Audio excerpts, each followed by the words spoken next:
really my thing. That was like my next thing on my list was the coaches clinic because that's where we initially met. I met some of my literal like best friends at that first coaches clinic. For those of you that haven't been to the coaches clinic, basically Kirian from CSA brings in some of the best trainers in the world and some fighters as well too. And having the resources that he had, he put that thing together. And it wasn't just, let's just do a whole bunch of seminars because, Mhm. you get some guys coming in and you're just like, hey, here's what I like to do in fights. Here's what I like to do in fights. And although that's really neat and fun for people to do because you get to train with this person you've been watching, get to take a picture, rub elbows, and develop a relationship, there really wasn't anything that meaningful to people as coaches. Like, how do I do this? And when Kirian started doing, like, I remember one of the first times that he sat us down. He goes, "Okay, here's what I want you to do in the back. I want you to make sure they're wrapped.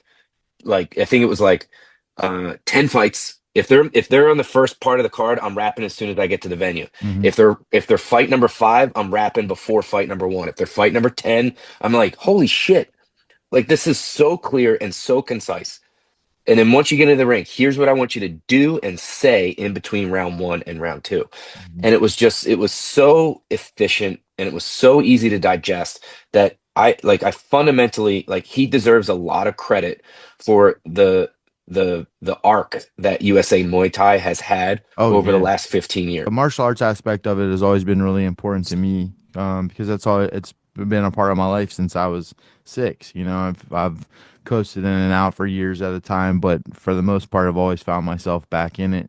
And such a big part of that is lineage, so like I like once I got on my own, it was like I had no lineage and I felt like I was Ronin, like I was just out in the wilderness with my sword all by myself. So yeah, I felt like he kind of scooped me up and made me one of his samurai, and that meant a lot to me for sure. So Yeah. appreciate you, Coach K. You You could always. be a Ronin with that hairdo now, Yeah, bro. I'm ready to Let rock, the baby. I got my let sword the, up there. I got multiple let that swords, John and I'm ready flap to in the go. wind. You know what I'm saying? That John was ready to go.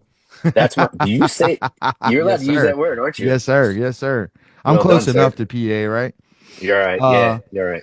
All need someone to help us. yeah. And it's such a, the martial arts industry in itself is like you have to be resourceful and have resolve and grit, but you also need to know when to ask for help when you're not sure when to do something. And it's a very difficult thing to do for people, whether it's on the fighting end